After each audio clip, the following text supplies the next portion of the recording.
Welcome everybody to Sports and Such with your host Soda. My name is Ryan Soda Youngstrand, and I'm here with my good buddy and local musician, country music artist, Aaron Carter. Aaron, how are you doing today, Dude, man? I am doing great. It's good to see you again, man. Dude, it's so good to see you. Folks, we go back a little bit. We used to do maintenance together. We worked out properties together, and I'll tell you what, I'm so happy to be sitting here with him today and not at that job. Because, oh yeah, same here. woo, that job. I don't do the 8 to 5s. The 8 to 5 was tough, man. And let me tell the folks here real quick, this guy used to have to come into your home, fix ACs, fix your drywall and everything, and he did it all with a smile on his face. I just appreciate this guy right here so much. But before we get into the actual interview here, Aaron, could you tell us where we're at today and where we're sitting? Yeah, so we're actually sitting at one of my sponsors, the local Smoky. This is one of my favorite places to play at, and it's actually where I just released my debut album on February 10th. This place is awesome. They've got a ton of taps. Here they have a full 360 bar. They got pool tables, darts, cornhole. On Fridays, they have a free beer pong tournament, and you can potentially win money. I mean, if you haven't been here, make sure you guys check it out. And let's just hit one more thing real quick. The food is absolutely amazing. I love everything on their menu. I've not had a bad thing yet. So if you guys haven't checked it out yet, come check it out. 404 William Street right here in Knoxville, the local Smoky. And big shout out. Thank you so much for letting us come here. Man, well said. This place is so awesome. The ownership group has been beautiful in getting all of this together today. So really, we're trying to support local right now. We're trying to support all of our local communities and businesses, and that's what we're doing. So come and check out the local Smoky here, because they want your business, they want to see your smile, and they want to give you a good time and good food. Huh? Absolutely. All right. So all that being said, we're very thankful to be here today. We're thankful to be meeting up. But we got some business to attend to. Yes, let's get into it. My guy, you dropped an album, only 5 songs. I know, dude. Last week. I have been listening to this CD religiously for about 8. I think I got it a couple days before. You did, yeah. And actually, you got the digital versions of all the song before you even got the CD. So. Yeah, and then when the CD came in, I saw your face right up on there. I was like, man, I got to get an interview done with this guy, and I got to make sure I get his signature again, because not only do I have it right here, where you can find his merch on his website, aaroncartermusic.com, but I also got to get it on this bad boy right here too. So we're going to get into that at the end, but I want to get into just what your grind has been like, man. What's the last couple months been like for you in preparation? So, man, this album has been something we've been working on for about 2 years, believe it or not. Okay. Whenever I first started releasing music, my ultimate first big, I've set a couple of like small goals on the way, because, I realized early on in my career that and surrounding myself with people who knew a lot about the industry and just work in general, reaching for a goal, is that if you only have one goal that you're trying to reach, it kind of, every time you as you're growing, you're like, man, I'm still not to this goal yet, still not to this goal yet, still not here where I want to be.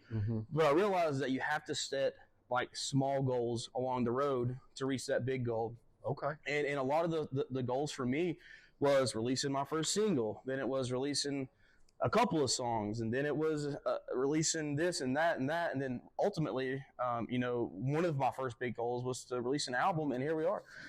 It's been a grind. A lot of the songs on there are singles that I've released previously, but I believe we added like 10 or 11 new songs to the album that I was so excited about. I think the hardest part for me about the album was honestly keeping those songs away from the people. Yeah. Because, me having access to those songs, like I would just listen to them all the time. I'd show my friends, they're like, man, when's it coming out? I'm like, well, I can't say when, but we got something in the works. So, it was just, Dude, that's so awesome. I know I've seen firsthand just how hard you've been working on this album. I haven't quite known you the full 2 years, but I know over this last year since I've been knowing you, this is on the forefront of your mind, and to be just a small snippet of this production has just been such a cool experience for me, and something that I really just wanted to share with everybody else, because if you don't know this guy yet, got to get to know this guy. I mean, my life is just better just hanging out with him, getting the smile off his face, and then, you know what, shoot, after seeing him, I still like the guy enough to where I go home, I crack a beer, and I play his music. And so I'm not trying to boost you too much, but at the same time, man, like the world needs to know just how much effort you're putting into it. I appreciate that. And so I did want to kind of get into the nitty gritty of what were some of the challenges over the last 2 years that maybe the reason it took 2 years or things like that. Yeah. So obviously, I guess the biggest thing that kind of puts a setback on thing is finances. Sure. Making sure that you have the money up front to be able to pay for it. And I have a phenomenal producer. His name's Tom Otten. He's out of the UK, and he's also a musician himself. And he really understands what I like, what I want, and what I want my music to represent. And so it's been a huge honor and a blessing to work with him, because it's just, when we first started doing this whole music journey thing, I don't think he had really delved into the whole country music realm yet, because he's really into like the rock and stuff. And so being able to like show him, hey, like I'm a redneck, and like this is like the stories that I want to resonate with people. Mm-hmm. That's been really awesome. So I'd say finances have been a big one. And then the second thing is, writing music is not, like for me, it's not super hard. I've got a lot of people that I write with. Sure. Like one of my buddies, Jake O'Neill, who was on that song "No Place Like Home" on the album.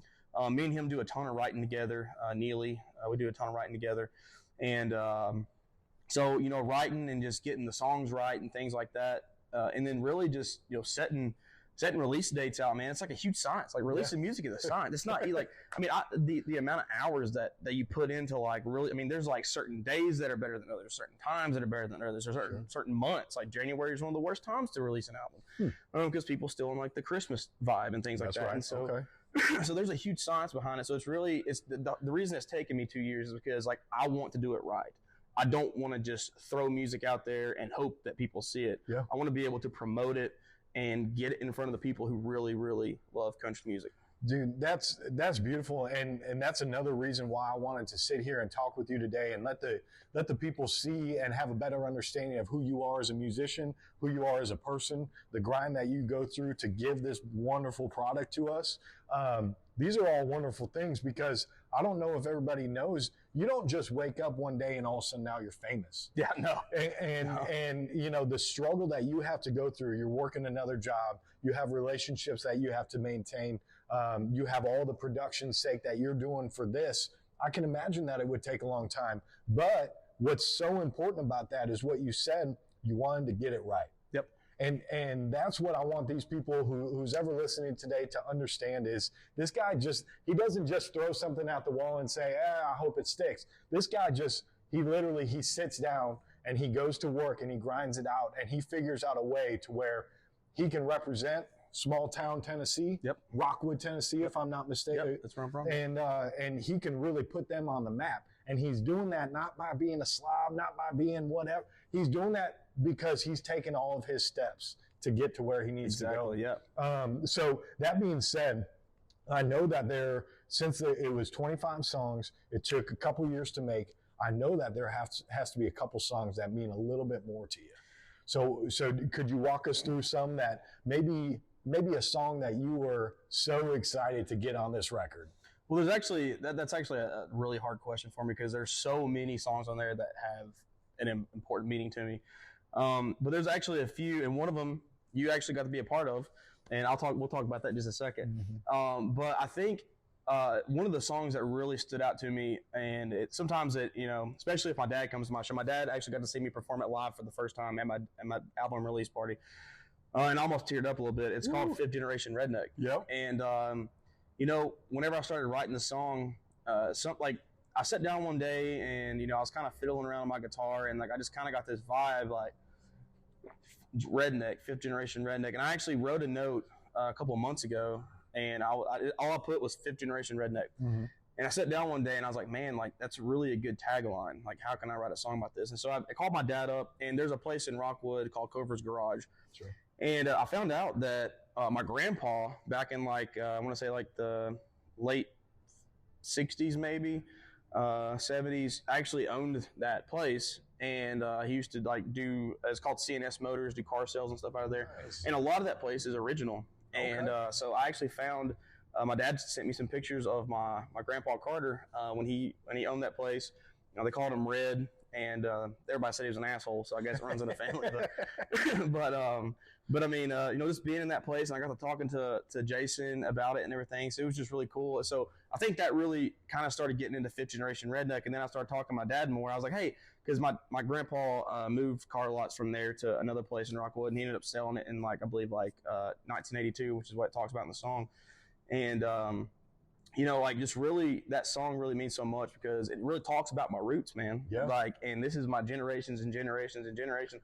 That's where my family's from. Yeah. And so that song just really pulls at my own heartstrings. And, I hope that it resonates with so many people, not just in Tennessee, but all around the country that grew up in a small town, that's where their family's from, man. Yeah. And, so that's one of them. That's beautiful. I love that song. And when you guys go ahead and buy his album and check out that song, Fifth Generation Redneck, you're going to see exactly what we're talking about if you haven't heard it yet. I do believe this is one of the newer songs. This wasn't one that you released before. New, yeah. And the next one, why don't you tell me a little about it? Well, hold on. With the Fifth Generation Redneck, there's one line that resonated with me. And you talk about washing the clay off your feet. Yeah. And how this is fifth generation redneck clay that you're washing off your feet. Got the same dirt on my feet. The same dirt on your feet that your father and his father before him had. And that to me, as somebody who I'm not from Tennessee originally, but that struck a chord with me because it really puts me in the vibe of the song and really lets me understand that this is his heritage right here. This is his ground that he has been building this wonderful train, I should say. Yeah. You've been building on this ground right here. And so I did just want to ask one more question with that. Yeah, absolutely. So with the fifth generation redneck, you're going to be so big at such a point in time where not everybody listening to your music is going to be a redneck, right? Yeah. And so for those out there who aren't quite a redneck, know what that means, could you kind of delve into what does that mean to be a fifth generation redneck? Because some people out here are like, that means absolutely. X, Y, and Z. But can you set the record straight? Yeah, so that's actually a great question, and you're actually the first person to ask that. I think the premise behind the song isn't exactly being about being a redneck. I think it's really about understanding where you come from and where your roots are. If your roots are in New York, in Manhattan, that's where your roots are. Mm-hmm. That's where your whole family's from. That's where your roots are. And it's really about recognizing where you come from, staying true to yourself, and being proud of it. Yeah. Don't be ashamed of growing up in a place where there's 1,000 people and there's, vegetable stands on both sides of the road and there's one red light. Or you live in New York where it's, a massive city, or California. It's just really about staying true to yourself and recognizing where you come from. So that's the message of the song in itself. That's beautiful. That's beautiful. And again, that's part of the draw to Aaron Carter here is you're getting Aaron for who he is. And he is just a good, hardworking American trying to give you a little bit of entertainment. And to hear that his roots go so deep in Tennessee here, but also it extends past Tennessee, and it gives gives juice and gives excitement to those who aren't here in Tennessee, that they can still feel proud listening to your music. And I can say, man, I'm from Minnesota, and let me remember all my heritage in Minnesota that got me to Knoxville, Tennessee, interviewing this guy right here. Exactly. It's beautiful, and you do a good job at really kind of inspiring people with your music, which is another thing that I really want people to go out there and buy your CDs so they can just have a real understanding of what it's like to just be driving down the road and hear your music and hear all the strings attached with, hey, you know what? It's not just music for music's sake. It's music with a purpose. Exactly. And you're doing these things to hopefully change your life and then absolutely. other people who are listening. And so I just wanted to take a second. I know we got so many songs on this album that we can talk about, but that song right there, man, that is just, it's more than music. Yeah. And I think that we needed to spend a little bit of time just kind of talking about it today. Well, I appreciate it. So that being said, again, so many wonderful songs on this album, but my main man right here, Aaron, he has worked and paired and done a couple features with some guys on the album. Yeah, I have. And so I think it was Jake O'Neill, if I'm not mistaken, and Neely are two of the guys that you've worked with. Yeah, I have. Yep. So what was that like working with other people? So it's really awesome, actually. So I actually sat down with 4 guys over Zoom, and we wrote "No Place Like Home." And I was thinking, because me and Jake has wrote a lot of songs together, and he's an upcoming country artist himself in the UK. And whenever we, I was starting to cut the song, I was like, I think Jake might be a good feature for that one. So I hit him up, and I'm like, hey, dude, I got this song coming out of my album. I was like, you should really check into it. And he's got this, like, it's kind of like Keith Urban, dude. Like, he's from Australia. Yep. And when he talks, he's Australian, but when he sings, he sounds just like you and me. Yep. So Jake's kind of the same way, and Jake has like a very, very unique voice, and he's very, very, very good at writing music. Yeah. So it was such a blessing to have him a part of the song. I really think he added something that it really needed to just kind of spice it up, and it was cool working with somebody from another country, man. Because that's my first album, first cut with somebody all the way overseas. So it was really cool. And then Neely, we've worked quite a bit together. Done a lot of writing together on this album, and the songs that I've released previously. But there's a song called "My Friend," which is what he's featured on this one, and that one really, that one's a really deep song. It's a very deep, meaningful story about a piece of my life that happened, and so whenever we wrote it and I released it, I was like, man, I think for this album, I think that it's.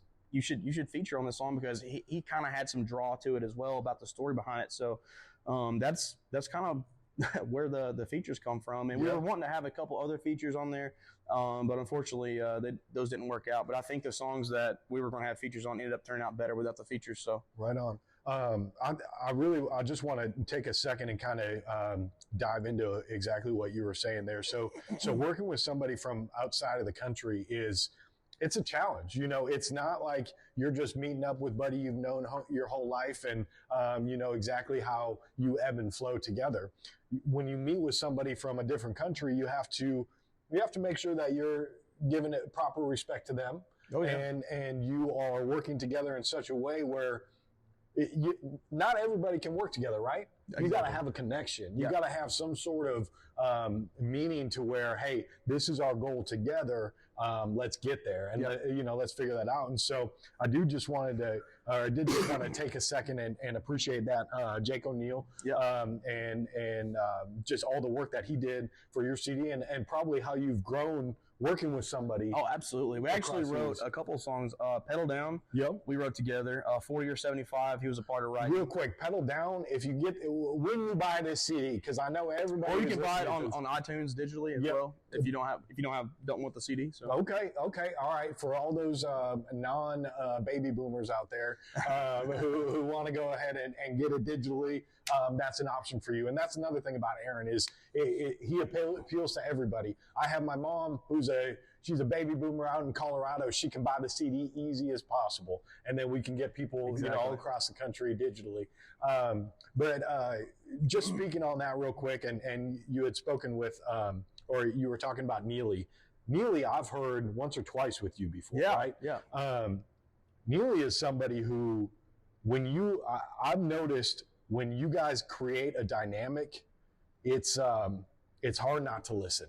If that makes sense. Like it's very, you're encapsulated in the vibe of the moment, and you're listening to these two guys with wonderful voices, and you try not to get caught up in just the music, and you try to think about what they're talking about. Exactly. Because what you guys are talking about, like what you're saying, like the friendship and the meanings of these songs, it's deeper than just music. It's more than just music. Exactly.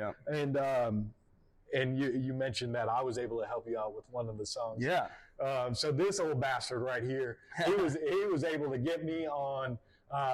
What was that? That was Home Sweet Home. Home Sweet Home. Yeah. I think if I'm not mistaken, it's track number 17.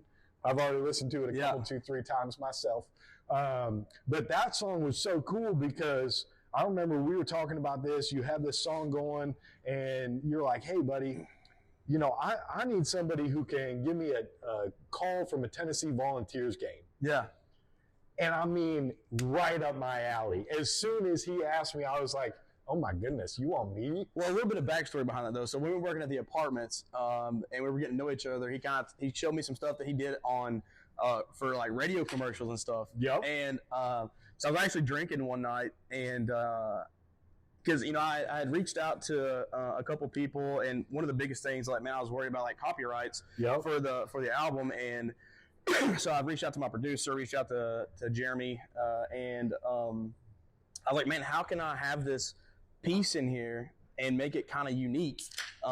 And appreciate you, man. Yep. Make it kind of unique because it needed to be in there. So I did some stuff, and I was actually in the shower, and it just hit me, dude. It just hit me in the shower. I hopped out of the shower, and I was still in my towel, walked to the house with dripping wet, and I called you. Wait, pause. You're welcome, ladies. You're welcome, ladies. So that visual right there. But so I immediately, it was late. I think you were actually visiting. You're out of town visiting family. Yeah. And it was pretty late for me because I think you were out in Colorado, maybe. I was out in Colorado. I was in the mountains out there. So you were like a couple hours behind. Mm-hmm. And I called. He's like, "Hey, bro, dude, I really need you to be a part of this." And he's like, "Oh, absolutely, man." Yeah. So like that, like Monday or Tuesday, whenever you got back, came straight over to the house, Yep. and we did it, which is really awesome. Yeah. Dude. It was awesome. I mean, for me, just as somebody who is on the come up, much like Aaron, we're in different spots of the come up here, but for somebody like me to get a call from Aaron, who's not only a good friend of mine, but somebody that I respect so deeply in what he's doing and the grind that he does, and we've talked about it a little bit today. We'll get into it even more, but to get that call from Aaron and for him to want me to be a part of something that is so special to him, I mean, it just meant the world to me. And so the moment that he asked me, I mean, shoot, if I could have flown back right then and there, I sure would have. But it's my little 15 seconds of fame.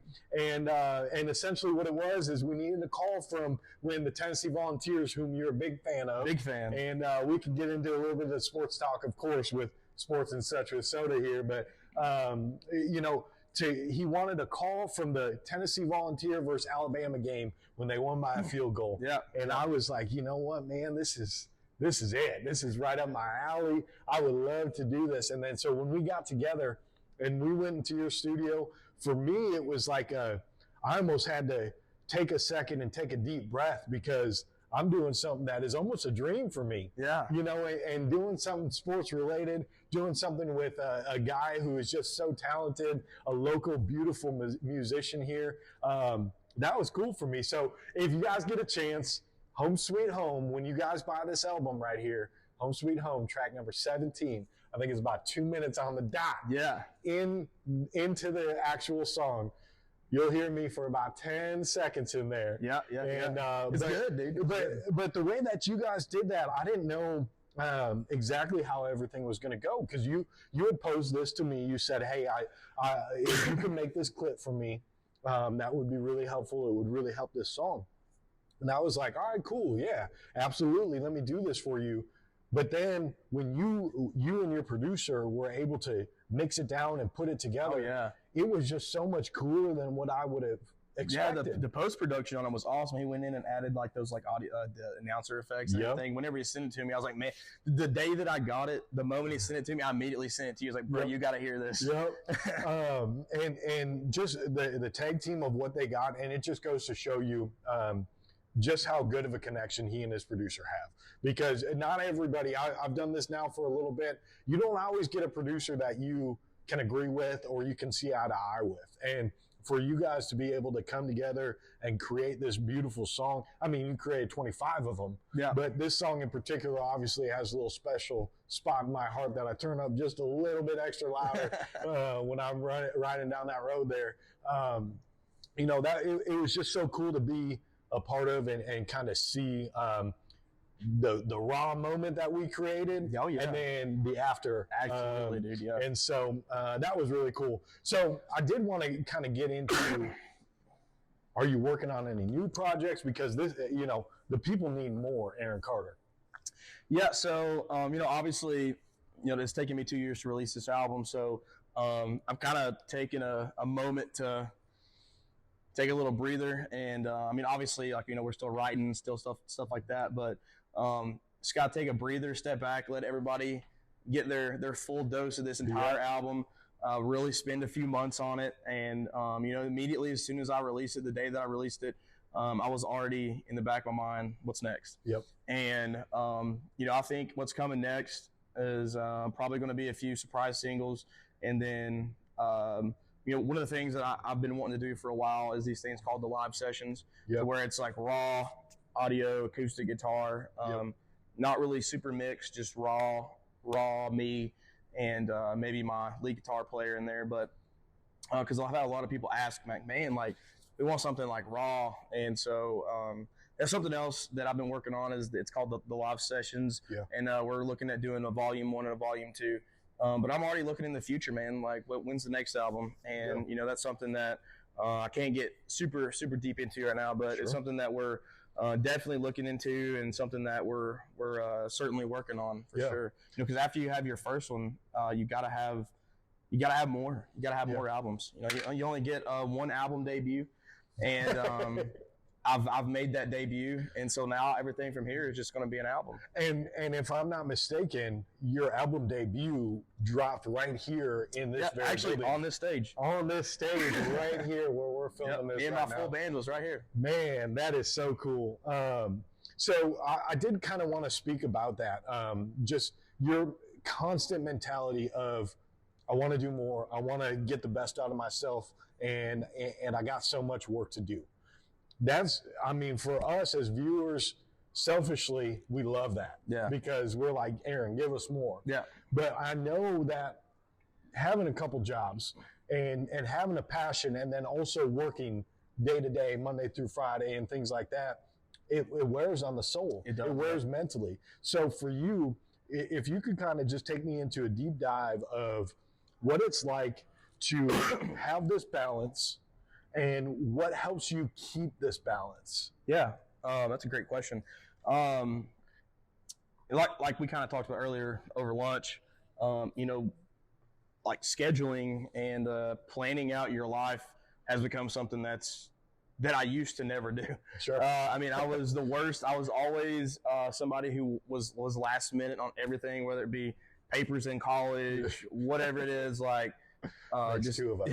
Everything. Like, I've always been last minute, and all of my friends are the same way. But now, as I've really delved into this music journey and trying to like balance life, now my boys, like, whenever they, it's like last minute want to go fishing, I'm like, dude, like, I need like at least a 2-week notice, man, because I have to plan for this stuff, man, because otherwise, like, I've already got so much planned, and then, like, especially with my ADHD, like, I'm just very like driven all the time, so I have to stay focused. I know if I don't stay focused and plan, if you saw how many like schedules I have, like little notes on my calendar for like the entire week during certain times, reminders, however many reminders I have, like, I have to stay that way. So if you don't plan appropriately, you just kind of get like thrown off course, and then you're like, man, now I got to catch back up to where I shouldn't be here catching up had I planned appropriately.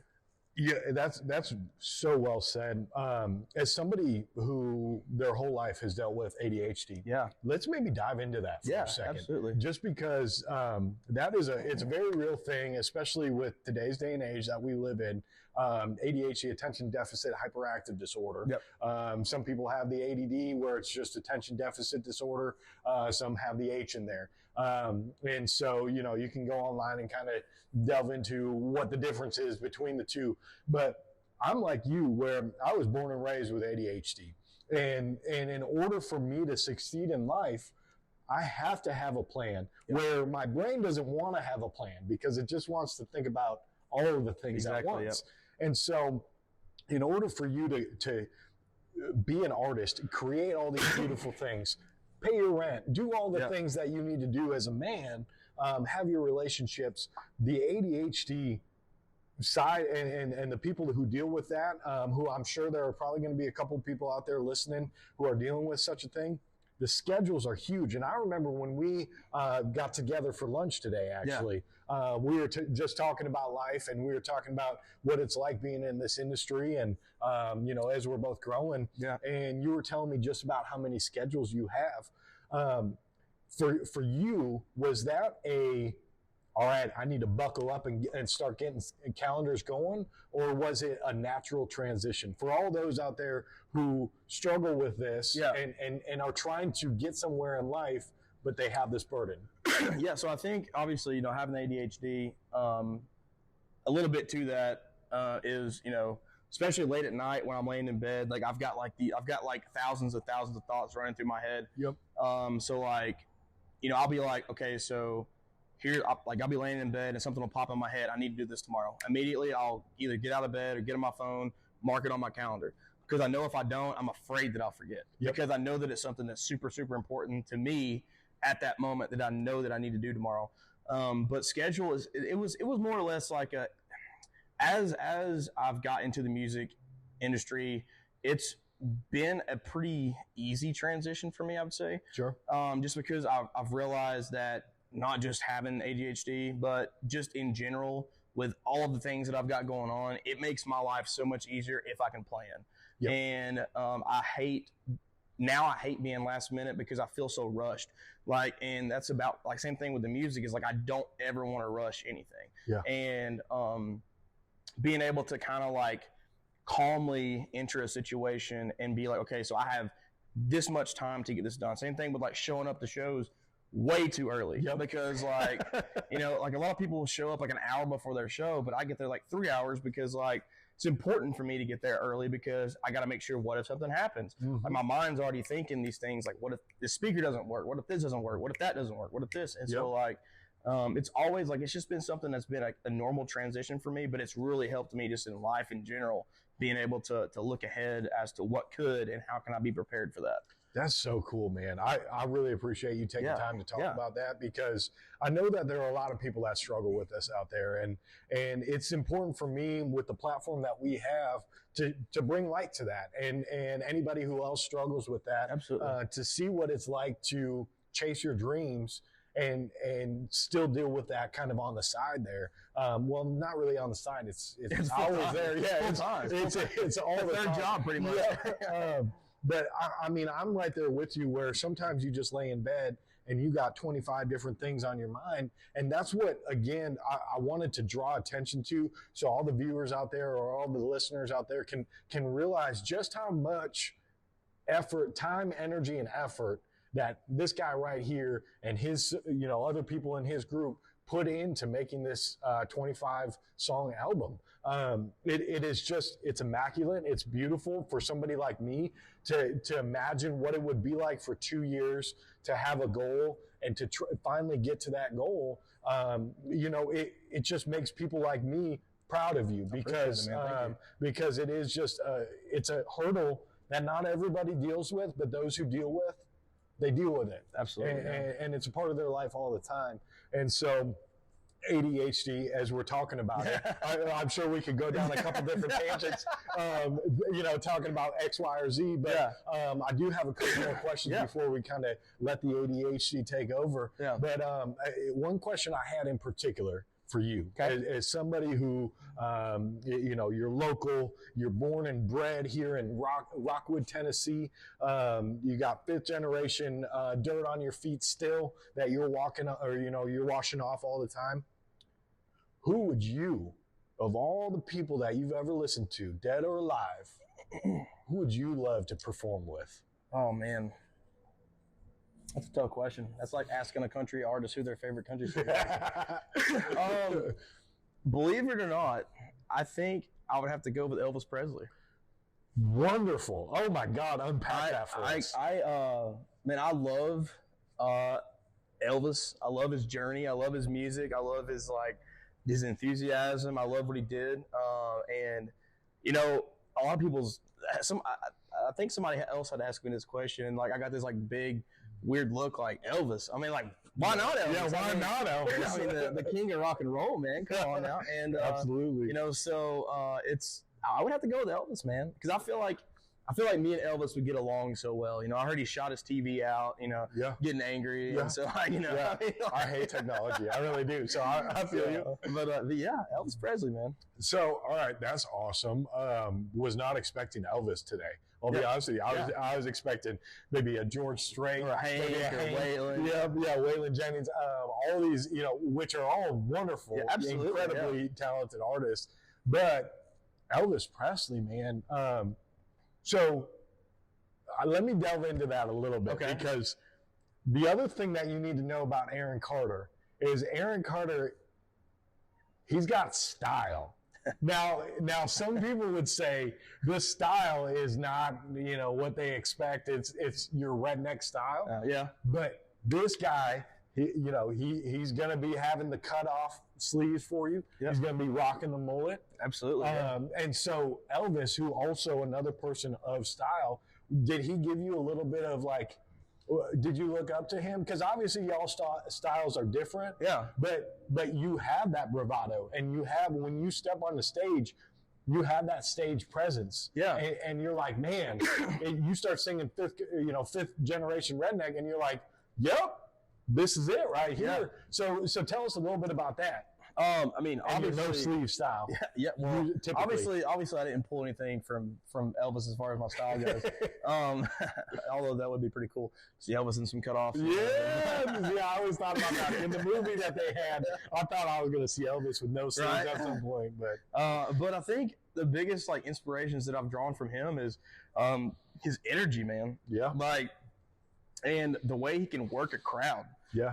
I mean, you know, he gets on a stage and everybody is just losing their mind. Yeah. I mean, they like see a sliver of like just his head like poke around the corner and they just like lose their shit, you know? And so like, but the way he just works the crowds, man, and gets going and gets the crowds going like that, that's what I aspire to be like. Yeah. And obviously, I mean, he had like, 50 different cars and he had some wild, some pink cars, some blue cars, some white cars. Obviously living down at Graceland. I mean, that's the lifestyle that anybody like aspires for. Yeah. But I mean, just Elvis in general. I mean, like his beliefs and how devout he is, and his music and the lyrics, and it's just wild, man. It's just that's the person that I would want other generations to be like, man. Like I wanted to be like this guy because he did all these things that meant so much to me personally. So all right, that's a great transition to my next question here. So the world has changed a lot. Yeah. Since you and I have been born. Oh yeah. And it seems like it's changing month after month now. Day by day, really. Yeah, as opposed to back in the day, change was slow. So nowadays, as we got change happening all the time, do you think that wonderful, beautiful musicians such as Waylon, Elvis, Hank, George Strait, do you think that they're going by the wayside? Do you think that people are still appreciating them? Yeah. Or where do you think that's at? Honestly, as we kind of talked about earlier, music is a transition with culture. Mm-hmm. The way music is written, the way music is performed 10 years ago is totally different. Looking at artists like Luke Combs and just other artists in general that are big now, you can hear their transition over the last 10 years from, when they first started. So there's a part of country music and just music in general. Well, I would say morely country music because pop music and rock music pretty much stays the same. Mm-hmm. But country music has there's different types of country. There's rock country, there's rap country, there's pop country. So I think all of those like genres have a way to fit into one category as country. But in general, I don't think that the country music legends who really set the foundations for country music genre are ever going to go away because there's always going to be roots for Waylon. There's always going to be roots for Hank, Randy Travis, George Strait, George Jones, all those country artists. And even women like Reba McEntire. I mean, like, I'm a huge Reba fan. Oh, yeah. And so, like... Shout out Reba and how she did at the Super Bowl this year. Yes. She absolutely crushed it. Yeah, I got goosebumps. Yes, Reba all the way. All right, but no, so, I mean, I don't think those legends will ever be forgotten because if you forget about those legends, then it's not country music. Yep. I mean, Willie Nelson, another one. I mean, to throw out there. I mean, there's tons of names that I could go through a book list, but I don't think they're ever going to be forgotten, and I don't think they're ever going to get away, but I do think they are going to be an inspiration for other artists. I mean, you listen to, Tyler Childers and these other artists that are very, like, got that, like, grungy, backwoods style that, and I feel like some of those artists have drawn from the likes of Waylon and Hank and all these artists like that. So, that's wonderful. And honestly, that brings me back to your grind and what you're doing right now, where all those guys that we've been talking about, if you go through and you really get to know the history of some of these wonderful country music artists, you'll see that it took a minute for them to get to where they're going. Absolutely. And it took being proud of who you are, being proud of where you're from, sticking to your plan, sticking to their plan. And that's what led them to become legends. Now, I don't want to speak out of pocket or anything, put anything, an onus on you, but the way that you work and the way that you are out here when you're working with the crowd, I've seen it live and in person, that you're doing exactly what these guys did. And it's something where as a viewer, as I'm sitting here watching you, and I'm appreciating just how much you're putting into, all right, that song was beautiful, the crowd had a good time, let me work the crowd a little bit. Yeah. You do this. This last year on my birthday, we were at, what's that German bar? Schulzbrau here in town. Me and my fiance Alicia, we love going to Schulzbrau, right? And then all of a sudden one day you told us, hey, I'm performing there. I said, I got to get my butt there right now. And it happened to be on my birthday this year. And this guy, this is where I got this shirt, which this is track number 20 or 21? Let's look here. 21. Yeah, this one right here. You can go in AaronCarterMusic.com and you can get this right here. You might not have that personal signature that I got, but that means you got to come out and see this guy. Or come out to a show and get one. But I remember when we were there watching you, we had such a good time because you would play a song or two, some of your stuff, maybe some of Hank, whatever the vibe was for the night, and then you talk to the crowd for a second. And as a viewer, as somebody who's coming out to see a show, and sometimes it's free, sometimes it's a couple dollars a head. But if I'm coming out and I'm enjoying a free show, let's say, and the artist is out here interacting with the crowd like that, it's fun for me. Oh, absolutely. You know what I'm saying? And you're doing exactly what these guys did. And I just want to say, speak to that and say, you know what, keep going with that, because I know for a fact, I've listened to your music so many times. I know for a fact that we can get there.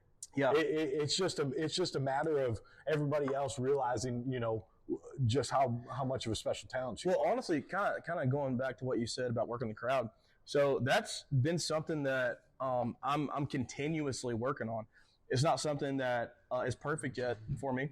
And had you seen me when I first started my career in that rinky-dink bar in North Carolina, we'll get there. Yeah, we'll get there. But like, it's something that I had the stage of stage fright, and I'm gonna pour a beer real quick. Yep, let's do it. But I went through the phase of stage fright, and working a crowd and really performing to the best of my ability has been something that I've had to really learn and work on, and that's something that I'm continuously working on, because if I want to get to that next level, I've got to be better than I am. I know that I'm not close to where I need to be or want to be. You're not your full self yet. So we're in the growth period. Yeah. And it's something that we do every single day, every single show. We try to get better and better and better and better at. So if you could, I remember being earlier today when we were having lunch together, I remember thinking, man, we got to get this in on the podcast today. So tell us a little bit about your beginnings, if you don't mind, and tell us kind of where the inspiration comes for you to do what you do, and really inspire the people here in Knoxville and greater. Yeah, so I mean, obviously, music's been a part of my entire life, and it's been something that it's been going on since an early age. I mean, my parents got me 2 guitars, and I learned how to play guitar watching this guy named Marty Schwartz on YouTube, sitting there hours and hours, man, until my fingers hurt. And every single day is sitting there, and the first chords I ever learned was G and C chord. And I thought I could play every single song with those chords. It didn't matter what the song was. But I remember like learning those chords and like I'd like learn a snippet of the song. And I'm like, Mom, come listen to this. And I'd like sing, and it would not be the right chords. I would just like sing to the song. I was like, oh, it's so good. So, whenever I actually started delving into this whole music journey, I came in to visit one of my buddies, and I had showed him one of the songs I had written. And I posted it on Facebook, and then that's when Neely hit me up. I had actually met Neely about 12 years before then. Okay. And it was at a church that I went to. He and his wife was on tour, traveling the country, doing their tour. And he had commented on my video or something, and then reached out to me, and he's like, man, you should really look into releasing music. And I'd heard that from several people before, and then I kept hearing it. Hey, man, you should do that. And so eventually I was like, all right, I've heard it from other people. And I reached out to him again. I was like, where do I begin? And that's when he introduced me to Tom, and who was also his producer. Okay. And then that's kind of where I got started. But I had never performed live. I used to go to like open mic nights and stuff before then, but I never performed live at my own show. Real quick, yeah. What was that like? You're talking about, we've covered the ADHD today. We've talked about stage fright. We've talked about being on the come up and not knowing where you're going with that come up, but just trying to get there. What was that like, some of your first times performing? Oh, man, dude, it was terrible.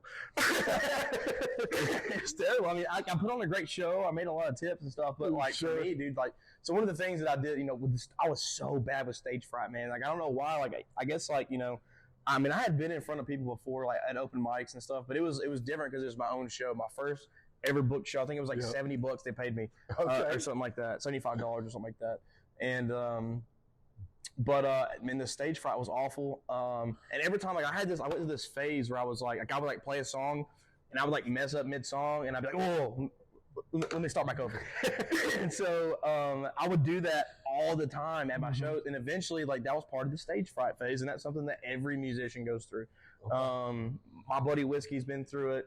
My buddy Chris has been through it. Like, all my friends that I know are the musicians, they all have been there to where like you mess up, restart the song, and so I had to realize that, like, people don't care. Like, just keep playing. Yeah. Because a lot of people's drunk and they don't notice. And so, like, even if I sing a verse twice, nobody's going to care because most of them's drunk and they just keep on singing it along. So just like keep on going and going. And so, like, as over the last 2 years, I've really like been able to get out of that. But going back to like my first show at this place called the River's Den, which I think it's closed down now. It was like a very, very small hole in the wall bar. And I didn't have any of my own sound equipment, so I actually had to sell my fishing kayak for like $700. Yeah. Well, all right. So selling your fishing kayak, that was a big sell dude. for I you. used to go fishing all the time. Man. Yeah, I don't doubt it one bit. So was it right then and there that you knew that you were committed to this future when you were like, all right, I'm going to sell something I love in honor of something for the future? Yeah, I wouldn't say I realized it then, because I think what it was I was like, okay, for one, I don't have the money to buy the sound equipment I need, so I'm like, I've got to get rid of something. My old lady was like, I'm tired of seeing the kayak in the living room.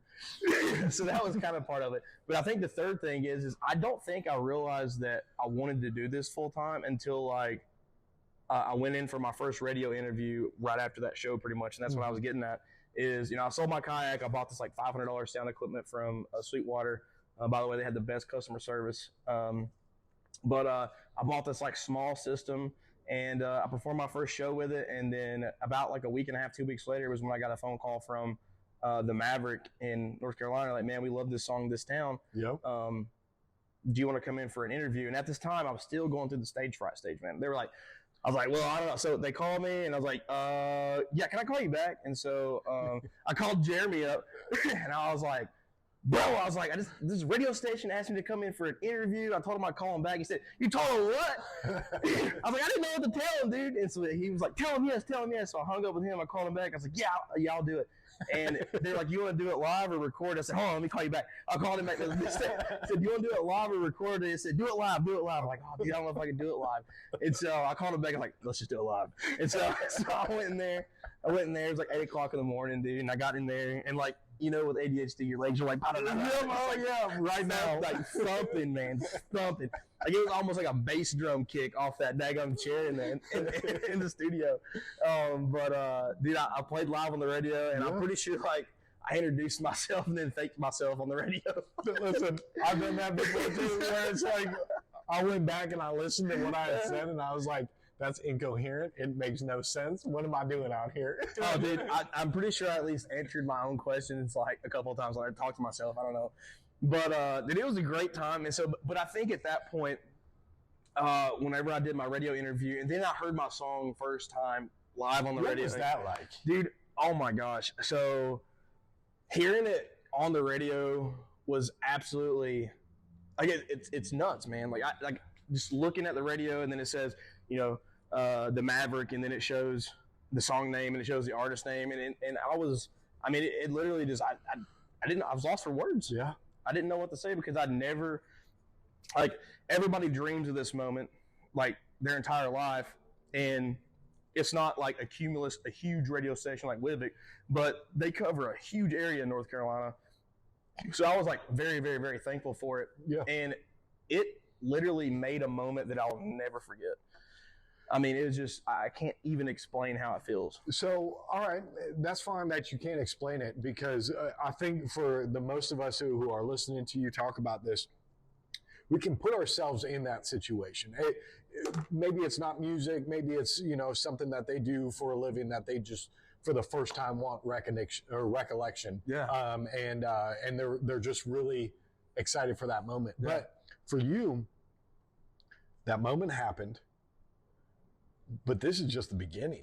Oh, yeah. So what was that like as far as seeing your name, reaching a goal that people strive for their whole lives, and now you're actually doing it, but it's not the last step of your journey. Oh, no. It's the first step of your journey. Yeah. So what was that like? So I think the best way for me to answer this is that moment really showed me the importance of making relationships. Okay. Because I made such a good relationship and friendship with the owners of that radio station, the host of the radio station, host of the show. And ever since then, I made a promise to them. I said, look, from now until the rest of my career, I said, every time I release something, you guys are going to get it a week before every radio station. Cool. And so now, since then, I mean, everything that I have, they play on the radio. So, and that means a lot. And I know it's got around to other radio stations, not just there, but across the country. And I don't know exactly all the radio stations, but I know that it's getting played places because my music's, I mean, it's getting streamed all over the country and all over the world. So let's look at that for a second. I remember, I think it was earlier today, maybe, that we were looking, and all the time. Now, well, folks, keep in mind where you're seeing Aaron Carter at right now in time is just a small snippet of the legend that is going to be Aaron Carter. That already is, but that he's building. Check back in 10 years, and everybody's going to look at this interview like, man, this dude was doing small time interviews. But you showed me you had over 400,000 streams. Like 430,000, I think. I mean, absolutely incredible. And for those who are here in Tennessee right now, or are in a small town somewhere in this America, in this country, or if you're outside of this country, just think about that for a second. This guy had a dream. He was working another job while he had this stream. And then on the side, when he had free time, he was building.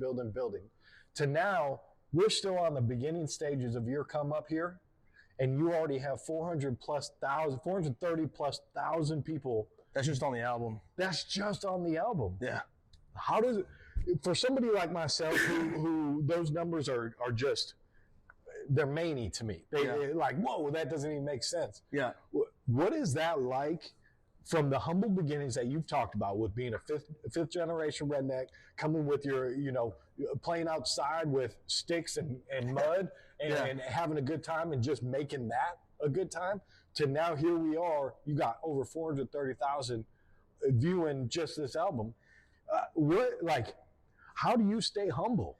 Well, so I'll tell you, when I first released the acoustic single Places, I remember sitting there for a day straight, every hour, just refreshing.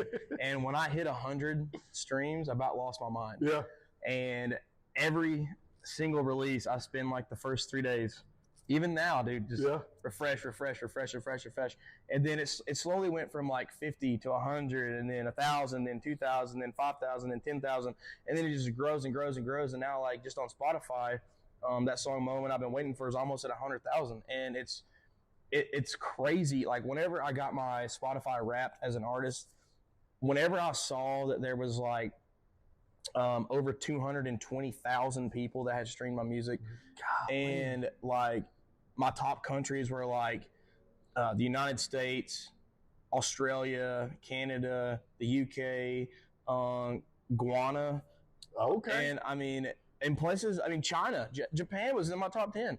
And so, like, just seeing that, it's just like, I'm still trying to like wrap my head around the fact that 250,000 people listened to my music X amount of times to get me to 500,000 last year. Yeah.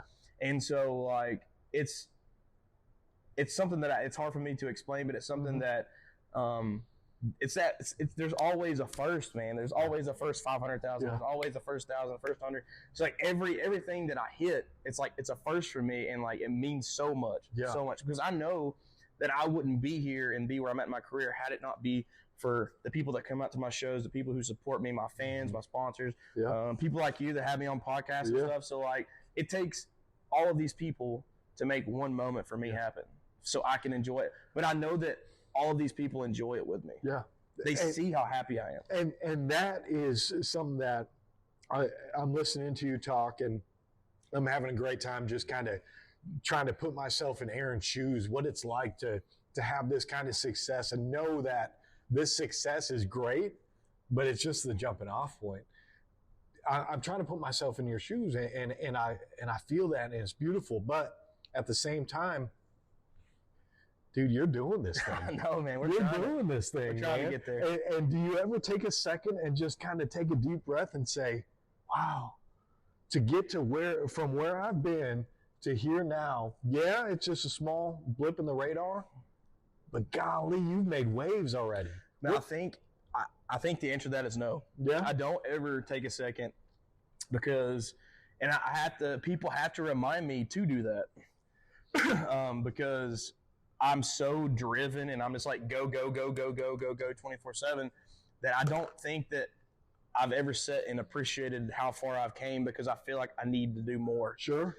So I guess it's kind of being selfish saying that I'm never like, I guess settled where I want to be or whatever. But like, I feel like there's so much more that I have to do that I don't have time to enjoy where I'm at sometimes. And selfishly, as a fan of you and as a human, and also as an artist, selfishly, I'm okay with that. Yeah. Because I want to see you keep growing. Yeah. And I want to see you get to where you're trying to get to. And I want to be one of those people that 5 years down the road is like, man, I got a chance to interview this dude. Like, look at this right now. Like, so the other thing that I want to appreciate about that is you have so many people, so many fans here in Tennessee, in Knoxville, in Rockwood, all the way out in Sevierville, Gatlinburg. Yeah. You got people all over the state, over in Memphis, all the places that are jamming out to your music. And those are the people that you're inspiring.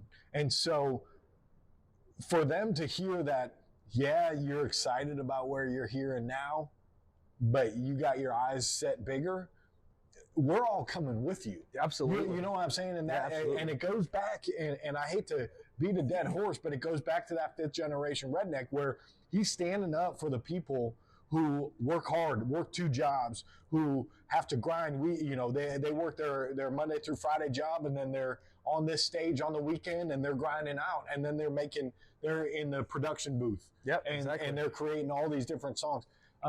You're taking all of us with you. And so I appreciate the fact that you haven't stopped and appreciated, hey, this is what it is. But as a fan, speaking for the people that really enjoy your music, take that second every once in a while. I know. You know what I'm saying? Take that second and be like, wow, I got a lot of work to do, but how I got here, this is pretty sweet. You know what I'm saying? And it's not advice to you. It's just, it's more of seeing your growth and just wanting to be fully a part of that. Absolutely. So one other question I wanted to get to, because obviously we've talked about the ADHD. Yep. Got us way off track here. One other question I wanted to get to, and then we can kind of wrap things up, is I did want to ask you if you could perform. Now, we already talked about Elvis. Okay. We talked about how wonderful of a musician he is. If you could perform with anybody in this world, let's just say alive, who would it be? Oh, alive. That's a tough one. I think everybody's go-to is probably Wallen, but I really enjoy, and we're looking at like new country, something that I listen to quite a bit.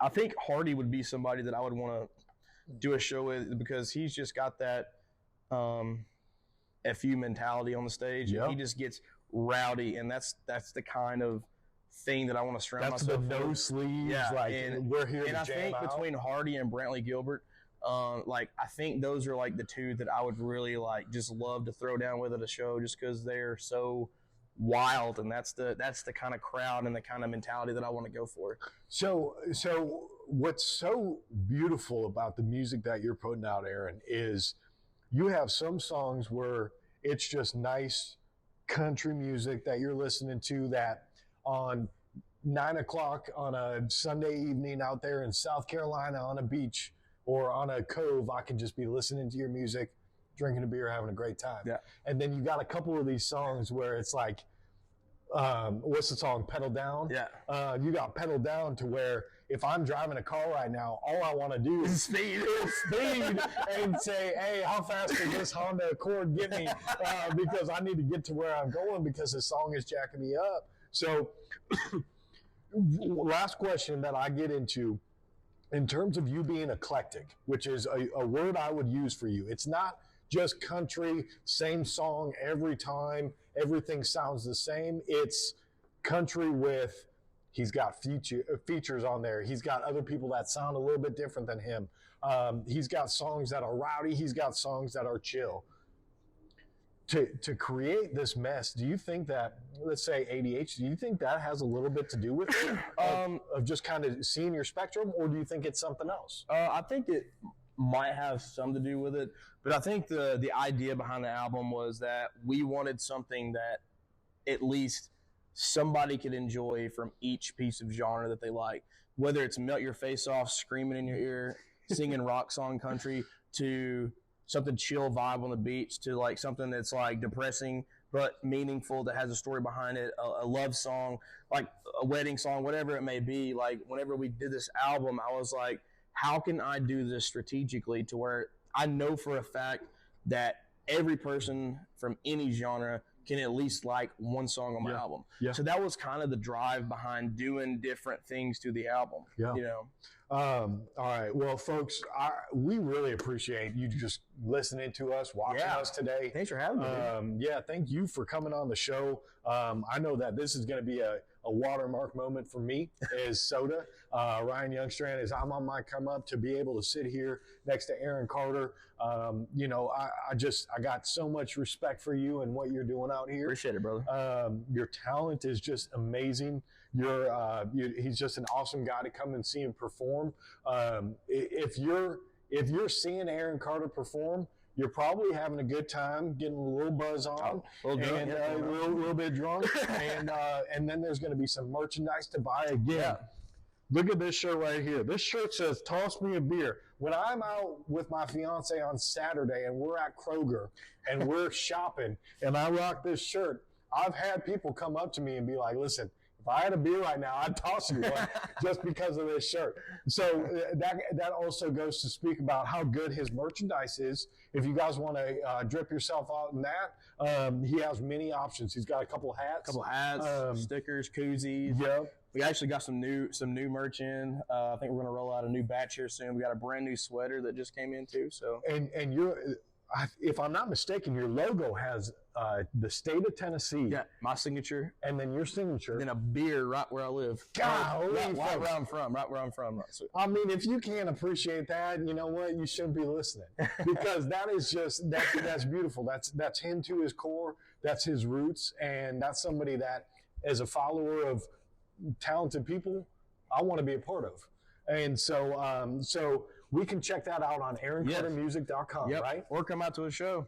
Come out to a show. Get it in person. On 3/2, March 2nd. 3/2, March 2nd. Aaron Carter is going to be on this stage right here, giving his blood, sweat, and tears, and a little, hopefully you don't spill any beer. Oh, no. But maybe a little bit of beer might be on this ground right here, just because everybody's having a good time and they're moshing. Come on. But there we go. But you got to come out and see this guy. If you're not here locally, stream his music, check out his website, see if there's any merch that you are appreciating. There's something for everybody on your merchandise. Absolutely, yeah. And again, we just want to give a large thank you and a huge thank you to the local Smoky here for having us and allowing us to use this venue today. Absolutely. It's just huge. Again, because we are local people trying to support local. Absolutely. And to be a part of local Smoky's growth and your growth is just, it's fun for me, but hopefully everybody out there watching understands that this is a place where you can come as you are. Oh yeah, absolutely. You can come as you are. You can grab a beer. We got one bar. We got a 360 bar over there. We got games over here. We have Golden Tea, which, I mean, my goodness, if you don't like Golden Tea, again, stop watching. But we have pool tables over here. It's just a good time, you guys. The beer flows. We got 24 or 25 taps. Yep. And you can always see my buddy here. You can also see other local great artists here. But I just want to say thank you for everybody who watched today. I want to say thank you to you, Dude, thank you for having me, man. Had a great time. It's been an absolute pleasure just picking your brain. Yeah, dude. And getting to know kind of what your grind was like for the last couple of years and producing this beautiful CD right here. This CD, This Town. It also has a single called This Town. Yep. Or Aaron Carter has a single called This Town. It's something that I listen to. I'll be honest with you, not to boost your self-esteem too much, but I listen to it probably 4 or 5 times a week. Yeah. Just always, pumping it out there. It gets me ready for my day and whatnot. But you can go ahead and go to AaronCarterMusic.com. You can buy this CD.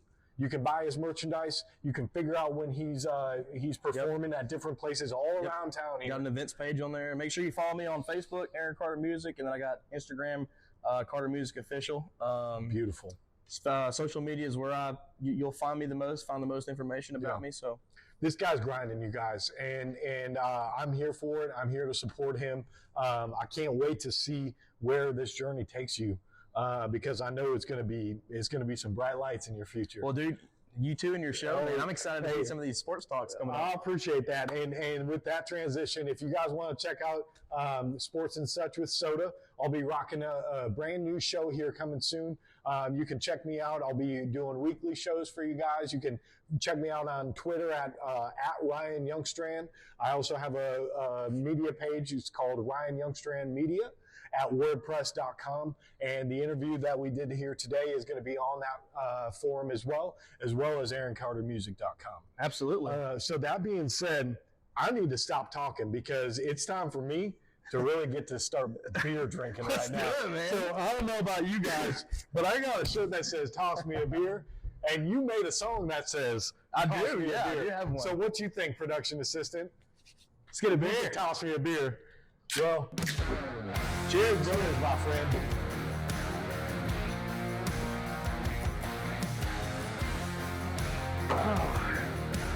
Let's go. Thank you guys for watching. Have a good night, y'all. Boat loaded up, trailer tied down, coolers packed full, and we're headed out of town. Gotta make a quick stop along the way, pick my buddy up for a wild ass day.